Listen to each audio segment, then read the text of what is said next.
Civil ज्ञान आप सभी का सिविल ज्ञान में स्वागत करता हूं मैं अपने इस ऑफिशियल यूट्यूब चैनल पर। दोस्तों, आप सभी को पता है कि एसएससी जी प्री का रिजल्ट आपका कल आउट हो चुका है।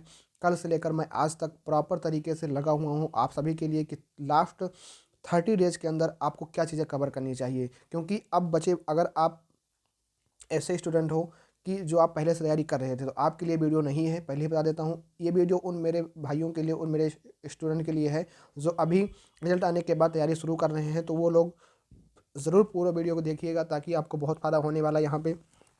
तो सबसे पहली बात दिमाग में ये आता है कि अब आपके पास बचे कुछ 30 दिन है, तो 30 दिन के अंदर अपने इस तैयारी को कैसे आप कंप्लीट करें।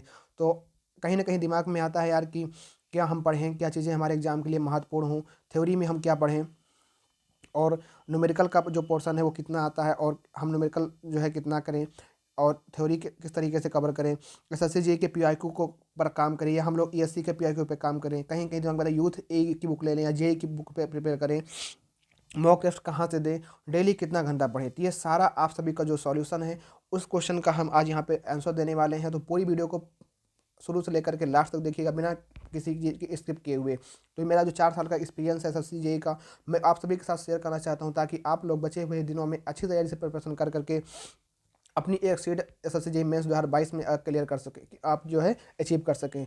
तो भैया चैनल पे अगर नए हैं चैनल को सब्सक्राइब जरूर किए बिना मत जाना, ठीक है। और बाकी जो मेरे लिए इससे हो सके crash course, SSC JE mains के लिए मैं क्रैश कोर्स लेकर आऊँगा और आपको लाइव पढ़ाऊँगा जो मुझसे हो पाएगा। पहले से थोड़ा बता रहा हूँ, तो आप लोगों का सपोर्ट रहा तभी ये चीज़ें कर पाऊँगा। अदरवाइज़ जो चीज़ें मैं बता रहा हूँ अगर इतना भी आप कर ले गए अपने अपने अपने स्तर से, तो आपके आराम से जो है जो है अच्छे खासे मार्क मेंस में देखने को मिलेंगे। सबसे पहले चलो बढ़ते हैं, यहाँ पे एक स्लाइड लगा देते हैं कि आपको बता दो कितना आपका सिलेबस है पूरा।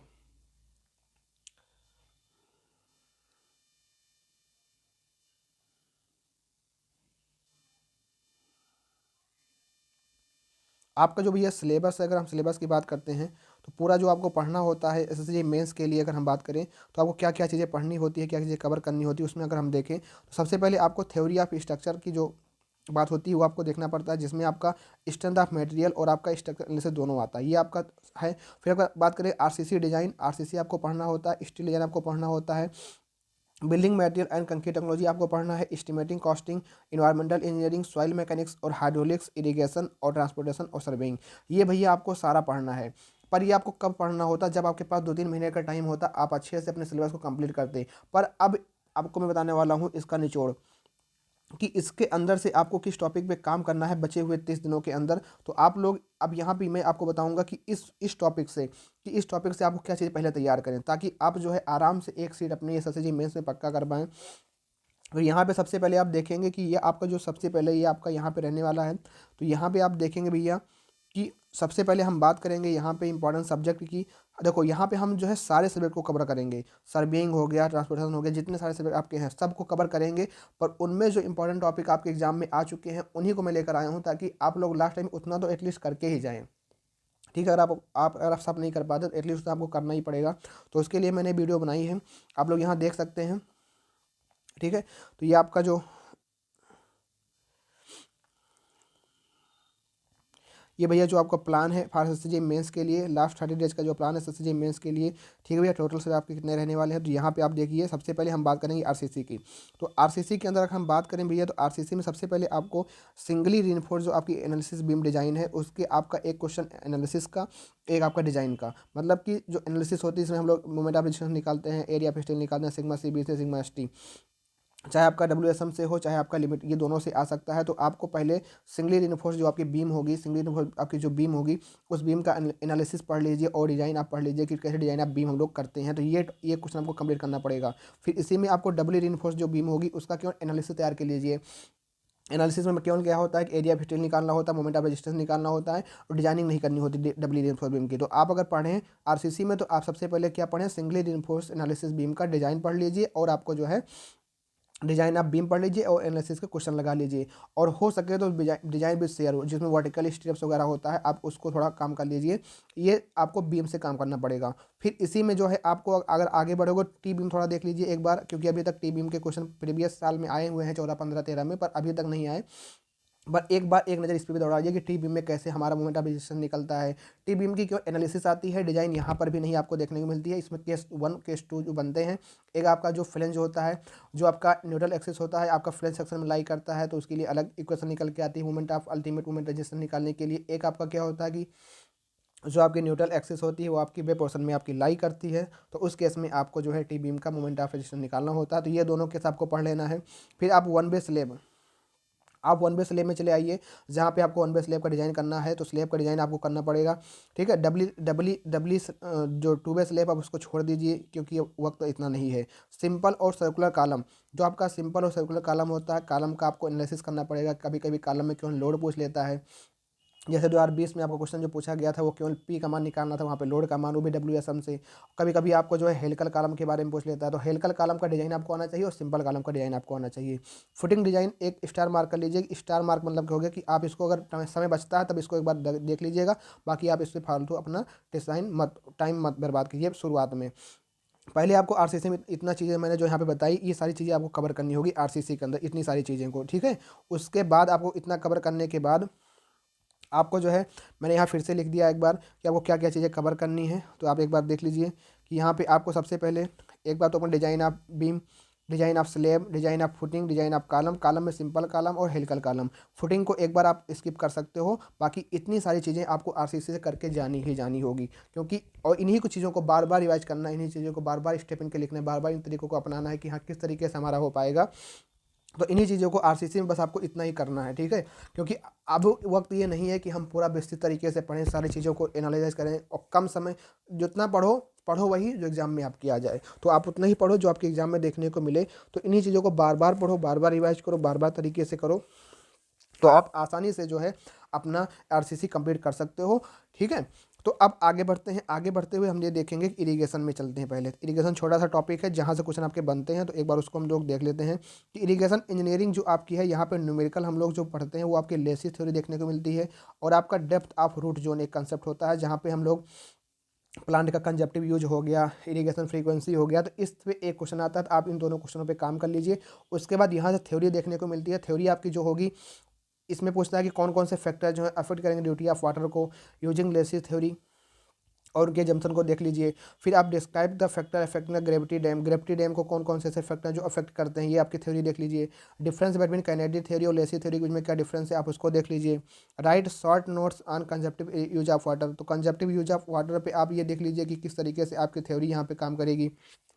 तो ये आपका थ्योरी हो गया। बाकी दो क्वेश्चन बस आपको इरिगेशन में इतना ही करना है। ठीक है, मैं ये बता रहा हूँ कि अगर आप इतना करके जाओगे, अगर जैसे कि अभी तक प्रीवियस का जो पैटर्न रहा है, अगर उस तरीके से आपका आता है, तो आप 100% अपना जो है अच्छा खासा 150 प्लस तक अपना स्कोर कर सकते हो, कोई दिक्कत वाली बात नहीं है।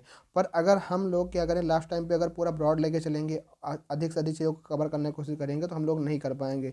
हम लोग उतना ही करें, बार बार रिवाइज कर लें उन्हीं चीज़ों को, अगर एग्जाम में उस तरीके से बने तो काफ़ी आपके लिए महत्वपूर्ण वो सब चीज़ें रहने वाली है।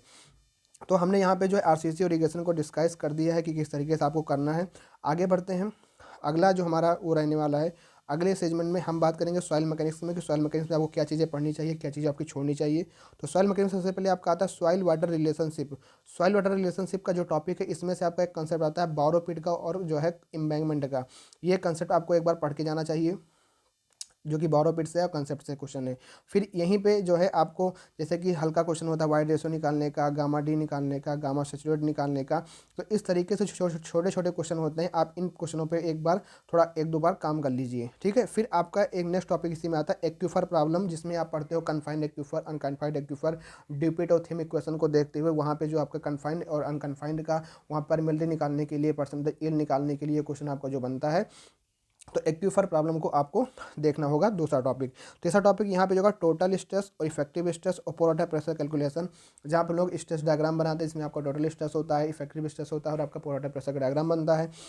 तो एक समय के लिए आपको इस वाले चैप्टर पर भी आपको इस वाले उस पर भी आपको काम करना होगा। फिर अगर हम बात करें इसी में से अगला टॉपिक जो होगा earth pressure at rest condition में, और आपका एक्टिव कंडीशन में, और आपका पैसिव कंडीशन में जो होगा आपका उस तरीके से आपको अर्थ प्रेशर पे काम करना होगा। बाकी आपके जो रिटर्निंग वाल के कंसेप्ट होते हैं, यहाँ पे आपको टेंशन क्रेट डेवलप हुआ कि नहीं डेवलप हुआ, इस तरीके के क्वेश्चन उस पर काम करना होगा, और सीप एनालिसिस के क्वेश्चन पे काम करना होगा, और स्ट्रेंथ ऑफ सॉइल के काम करना होगा। तो एक एक क्वेश्चन, इन सब के एक एक क्वेश्चन आप बना लीजिए और इन्हीं को बार बार प्रैक्टिस करिए। ऐसा नहीं कि हाँ पूरा बैठ के पढ़ रहे हो, एक क्वेश्चन बनाओ इसके, एक क्वेश्चन इसके, उन्हीं क्वेश्चन को बार बार देखो कि किस तरीके से फॉर्मूला यूज हुआ है, किस तरीके से क्या चीज़ें हुई हैं। ठीक है, जितने मतलब ज़्यादा इस देखो इसमें ज़्यादा वेरिएशन नहीं बना सकता, बस कंसेप्ट वही रहेगा, बस वहाँ पे क्या होगा, न्यूमेरिकल डिजिट का अंतर रहेगा। अब एक ही क्वेश्चन को पकड़ लो और बार बार उसमें अपना खुद अपने आप से खुद मान लो, किसी में रिटर्निंग वाल की हाइट 6 मान लो, किसी में 8 मान लो, फिर उसी को बार बार रिवाइज करते रहो, क्योंकि पता है वही क्वेश्चन आएगा। एसएससी जी मेंस जो है, दिमाग से अगर खेलोगे तो आराम से निकल जाएगा, पर अगर ज़्यादा हवा लेके चलोगे तो फिर जो है बहुत दिक्कत होने वाली है। तो इस बात को आपको समझना है और अच्छे से काम करना है। अगर हम बात करें सीरियस स्ट्रेंथ ऑफ सॉइल से, tau equal to C plus sigma tan phi, तो tau plus sigma tan phi जो आपका सीरियस स्ट्रेंथ पे आपका काम करना होगा। और जो सॉइल मैकेनिक्स की जो थ्योरी आती है वो सीरियस स्ट्रेंथ वाले चैप्टर से ज़्यादा आती है। जैसे कि मान लो पूछ लिया कभी कभी कि डायरेक्ट शेयर बॉक्स टेस्ट के बारे में बताओ, फिर आपका या जो आपकी ट्रैक्जियल टेस्ट है उसके बारे में बताओ, कन्फाइंड अनकन्फाइंड क्या होता है, जो कॉन्स्टलेशन की तीनों इक्वेशन उसके बारे में बताओ। तो ये सारी चीज़ें यहाँ से आपकी आती हैं। तो ये इन टॉपिक ऐसे हैं, ये पूरे आपको देखोगे उठा करके अगर प्रीवियस ईयर, तो इन्हीं इन्हीं इन्हीं कहीं ना कहीं इन्हीं चीज़ों से आपका पूरा प्रीवियस ईयर भरा पड़ा है। तो मैंने सोचा अगर उन टॉपिक को मैं ढूंढ के निकाल दूं, आपके सामने ला के रख दूं, तो आप लोग उन्हीं टॉपिक पे बार बार काम कर लो और आपका आसानी से आगे काम बन जाए। फिर अगर हम बात करें सर्वेइंग में आपने अगर अभी तक देखा होगा तो उसके 2 क्वेश्चन पूछना है। लोकल अट्रैक्शन पूछता है जिसमें फॉर बेयरिंग बैक बेयरिंग दे रखी है कभी कभी, और आपको पूछता है कि इसमें कहाँ पे किस वाले लाइन में आपका रिफ्रैक्शन हुआ है। फिर आपका कंपास सर्वे का ये टॉपिक आपको पता ही है। फिर लेबलिंग से अगर क्वेश्चन पूछेगा, क्योंकि देखो कई 2-3 बार से इधर 18, 19, 20 में यही क्वेश्चन आ रहा है बार बार, लेबलिंग का क्वेश्चन, उसको कंपास सर्वे का। हो सकता है इस बार आपका हाइट और इंस्ट्रूमेंट जो राइज एंड फॉल मेथड है उससे क्वेश्चन आ जाए। ये जो है आपके 15 से 20 नंबर के मार्क्स होते हैं, जो कि आसानी से आप इसको ला सकते हो सर्वेइंग में, इन्हीं क्वेश्चन को आप बार बार। फिर अगर आपके पास हो टाइम तो टैप करेक्शन, और जो आपका टेप करेक्शन का क्वेश्चन होता है जिसमें सैक करेक्शन भी हम लोग पढ़ते हैं, तो इस पे क्वेश्चन एक आता है। एक आपका चेन सर्वे, अगली बार जब 19 में पेपर हुआ था L1 D1 करके L2 D2 सिंपल क्वेश्चन आता है, बड़ी चेन का कंसेप्ट होगा, घड़ी चेन का कंसेप्ट पे आता है। तो ये आपका सर्वेइंग का इतना ही टॉपिक है। तो ये सारी चीज़ें केवल इतना न्यूमेरिकल का पार्ट है, सर्वेइंग में आपको पढ़ना है। और हम आगे बढ़ें, अगर हम देखें कि आपकी थ्योरी जो है, आपकी थ्योरी में कौन कौन से फैक्टर हैं जो कि सिलेक्शन ऑफ कंट्रोल इंटरवल को डिफाइन करते हैं। What are the error induce in theodolite survey में कौन कौन से एरर इंड्यूस होती है।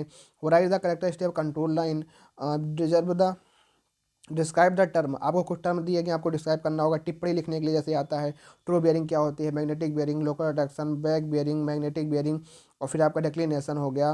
फिर आपका प्रिज्मेटिक कंपास पे 60 नोट्स लिखने के लिए, प्रिंटेबल इज एसोसरीज पे लिखने के लिए, जैसे कि मान लो आपको दे दिया अलग से कि रिएक्शन क्या होता है, इंटरसेक्शन क्या होता है, रिवर्सिंग क्या होती है, रिजेक्शन क्या होता है, डिफाइन द एक्सप्लेन करके कंटूर इंटरवल। तो ये सारी चीज़ें आपकी थ्योरी वाली हो गई, और यहाँ पे हमने न्यूमेरिकल का बता दिया कि न्यूमेरिकल में सर्वे में ये चीज़ें आपकी आती हैं। ये सारी चीज़ें जो है आपको करना रहेगा। तो कहीं ना कहीं अगर आप इतनी चीज़ों के साथ रूबरू होंगे, इतनी चीज़ें आप करके जाओगे, तो एक अच्छा खासा फायदा 1 महीने में देखने को मिलेगा। क्योंकि अब लास्ट टाइम में इन्हीं सब चीज़ों को करना होता है, क्योंकि अब ऐसा वक्त नहीं है कि हम सब चीज़ों को लेकर चलें और सब चीज़ों को अच्छे से पढ़ें, क्योंकि बहुत कम समय है, बार बार प्रैक्टिस करनी होती है। 2 घंटे अगर आपकी प्रैक्टिस नहीं होगी ना, 2 घंटे में आपकी पेन हिल नहीं पाएगी, क्योंकि 2 घंटे में पेन वहाँ पर रुकनी नहीं चाहिए। अगर आपको पता लगे वहाँ सोच सोच के लिखना पड़ रहा है, तो आपके 2 घंटे में पूरा पेपर अटेम्प्ट ही नहीं हो पाएगा। इतनी प्रैक्टिस कर डालो, रात दिन एक कर डालो, कि इतनी प्रैक्टिस कर डालो वहाँ पे लिख लिख के बार बार चीज़ों को, क्योंकि आपको जो पता है वो वहीं पे आ जाए। नहीं फिर वहाँ पे अगर जहाँ पेन रुकी तो फिर समझ लीजिए आप बाहर ही हैं। आगे बढ़ते हैं और हम बात करते हैं कि आपका हाईवे और रेलवे वाले टॉपिक में क्या आपको करना होगा, कि सबसे पहले आपको हाईवे वाले क्वेश्चन में डिजाइन है, जो आपका सेफ ओवरटेकिंग साइड डिस्टेंस होता है, जिसको हम लोग OSD कहते हैं। तो ओवरटेकिंग साइड डिस्टेंस में OSD वाला कंसेप्ट आपको पढ़ना होगा। Design of super elevation and speed of vehicle, ये आपको पढ़ना होगा। Calculation of stop side distance, तो ये 3 न्यूमेरिकल आपको हाईवे से पढ़ने होंगे। इन्हीं में से आपके कोई एक न्यूमेरिकल आ जाएगा, ठीक है, कोई बाहर नहीं जाने वाला है। फिर उसके बाद अगर थ्योरी की बात करें कि रेलवे और हाईवे से जो थ्योरी आपकी आती है, तो पहला आपकी थ्योरी आती है what are the requirement of a good ballast in railway engineering में किस प्रकार से आपका गुड बैलास्ट का यूज होता है। Difference between the prime coat and track coat, bituminous and bituminous road हो गया। Difference between prime coat and track coat, या बिटुमिनस और आपका बिटुमिनस मैकेडम के बीच में क्या डिफरेंस होता है।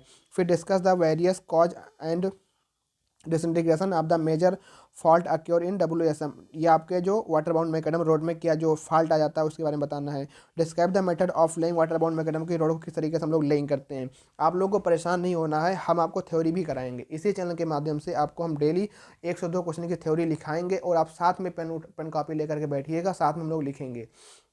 ठीक है, हम लोग डेली लिखेंगे कि मान लो किस तरीके से आपको कोई क्वेश्चन आएगा तो आपको कितना उसके बारे में लिखना होगा। ठीक है, तो हम डेली 1-2 क्वेश्चन हर सब्जेक्ट के 2-3 क्वेश्चन उठा लिया करेंगे और डेली यहाँ पे अपने चैनल के माध्यम से आप लोग बस सपोर्ट बनाए रखिए। हमेशा आप कमेंट के नीचे लिख दीजिए भैया हाँ हमको ज़रूरत है थ्योरी लिखने की, आप थ्योरी हम साथ साथ लिखेंगे। ठीक है, न्यूमेरिकल तो आप कर लोगे, न्यूमेरिकल आप प्रैक्टिस, लेकिन थ्योरी जो है नहीं कर पाओगे ना तो बहुत दिक्कत हो जाएगी आपके लिए। 1-2 क्वेश्चन हम लोग थ्योरी में लेकर आएंगे, उसको लिखेंगे और हम करते चले जाएंगे। फिर अगला टॉपिक है हमारा BMC, बिल्डिंग मटेरियल। आप सभी को पता है यहाँ से ज़्यादातर थ्योरी भर भर के आती है। जो पहली थ्योरी आपकी आती है, what is workability of concrete, explain slump test and discuss the compacting factor, factor affecting workability. Workability से एक क्वेश्चन आपका आता है, इसको आपको तैयार करके जाना होगा। What are the characteristic of good quality of timber, एक क्वेश्चन यहाँ से आता है। None none of the 4 important constituent, जैसे आपके जो बोक कंपाउंड होते हैं सीमेंट की जो प्रॉपर्टीज होती हैं, तो बोक कंपाउंड से एक क्वेश्चन आता है, यहाँ पे आपको पढ़ना होगा। List the 4 important test conduct on brick, explain the wide, brick के जो टेस्ट होते हैं वो क्वेश्चन आपका आता है। Give a short description of the preservation of good quality timber, या वुड प्रिपरेशन के बारे में आपका क्वेश्चन आता है, तो आपको इस टॉपिक पे भी आपको काम करना होगा। तो कहीं ना कहीं आपको अगर इन थ्योरी पे काम कर लेंगे तो आपको इन्हीं में से कोई ना कोई एक तो थ्योरी देखने को मिल जाएगी और आराम से देखो। अब इस समय में अगर आप अपने आप से करोगे कि लाओ हम सब पढ़ के चलें, तो आप वहाँ एग्जाम में कुछ नहीं कर पाओगे। पर मैं जितनी चीज़ें बता रहा हूँ कि इतनी थ्योरी आप करके देख लो, इन्हीं में से आपको वहाँ देखने को मिल जाएगी। सब कुछ सही रहा तो किस्मत अगर सही साथ दी, बाकी हम लोग कुछ नहीं बता सकते कि वहाँ पर क्या होगा। पर हम बचे हुए समय में अगर इतना करके जाएंगे तो अगर इन्हीं में से आया तो आप आराम से कर पाओगे। विश्वास रखो, उम्मीद रखो, आप मेहनत करो, सफलता एक दिन ज़रूर आपको मिलेगी। ठीक है, परेशान नहीं होना चाहिए कि हाँ यार किस तरीके से हम करें काम करने के, बस हमने आपको थोड़ा गाइड कर दिया है कि इस तरीके से काम करना होगा। बाकी देखो आप अपने आप से जितना कर पाओ करो, पर जितना मैं बता रहा हूँ अगर इतना आप करके जाओगे तो आराम से जो है ये सारी चीज़ अगर आप कर लोगे ना तो 150 नंबर आपको कोई रोक नहीं सकता है, 150 प्लस नंबर लाने के लिए। ठीक है, आगे बढ़ते हैं। आगे हमारा जो टॉपिक है वो आपका एस्टिमेटिंग कॉस्टिंग का है। देखो पहले बता दूं, एस्टिमेटिंग कॉस्टिंग से कहीं भी आपका कोई न्यूमेरिकल नहीं आता। यहाँ से थ्योरी आती है, कौन सी थ्योरी आती है मैंने सब लिख रखी है। स्क्रैप वैल्यू पढ़ लो, साल्वेज वैल्यू पढ़ लो, सिंकेज फंड पढ़ लो, डिप्रिसिएशन पढ़ लो। फिर what is the analysis of rate and explain its purpose, assess value, sinking fund, describe the factor affecting the rate analysis, the annual sinking fund. तो ये सारी चीज़ें जितनी यहाँ पे लिख रखी है मैंने, आपको बस इतना ही पढ़ लेना है। ये आपकी एस्टिमेटिंग की थ्योरी है, इससे ज़्यादा आप तैयार भी नहीं कर पाओगे इतने समय में, साफ बोलता हूँ मैं तो। ठीक है, यही थ्योरी आप पढ़ लो, अगर इसी में से काम आएगा तो आप काम कर पाओगे, अदरवाइज आप ऐसे घूमते रह जाओगे। अब हम बढ़ते हैं थ्योरी ऑफ स्ट्रक्चर, जो कि आपका स्ट्रेंथ ऑफ मटेरियल का कंसर्न है। तो यहाँ पे स्ट्रेंथ ऑफ मटेरियल में आपने सभी ने देखा होगा, प्रीवियस भैया सभी ने देखा होगा कि वहाँ पे SFD और BMD आती है। शेयर फोर्स डायग्राम और BMD मूवमेंट आपका जो डायग्राम आता है वहाँ से आपको SFD BMD देखने को मिलती है। टॉर्जन का कंसेप्ट यहाँ पे देखने को मिलता है। फॉर द आई सेक्शन के लिए सेंट्रॉइड और मोमेंट ऑफ इनर्शिया देखने को मिलता है। एजम्पशन ऑफ द टॉर्जन का एक क्वेश्चन हो सकता है कि आपका इस बार टॉर्जन का आ जाए, तो टॉर्जन वाला कंसेप्ट पे काम करना पड़ेगा। फिर आपका जो आई सेक्शन जो होता है इसका मोमेंट ऑफ इनर्शिया निकालने के लिए आपका होता है, तो इस पर भी आपको काम करना होगा। ठीक है, और जहाँ तक उम्मीद होती है कि आपका ये शेयरफोर्ड डायग्राम वाला ही आए, हर बार ही आता है, पर क्यों ना अगर हमारे पास थोड़ा सा टाइम मिलता है तो आप इसको ज़रूर देख लीजिए, हो सकता है ना। मैं कह नहीं सकता क्योंकि देखो बताना है तो भैया आपको टॉर्जन और ये भी करके जाना होगा, क्योंकि सोम में हो सकता है, क्योंकि कई साल से यही आ रहा है शेयरफोर्ड डायग्राम न्यूमेरिकल डायग्राम, ये अभी तक नहीं आया। पहले आता था ये क्वेश्चन, इस बार आई सेक्शन का आया था, तो इस बार हो सकता है कोई और सेक्शन दे दे जो कि मोमेंट ऑफ इनर्शिया निकालने के लिए। तो सोम में आपको इतना करना होगा और इससे ज़्यादा आपका कहीं नहीं जाने वाला है। ठीक है, अब हम बात करते हैं स्टील में। तो स्टील के अंदर भैया आपको क्या करना होगा, स्टील में आपको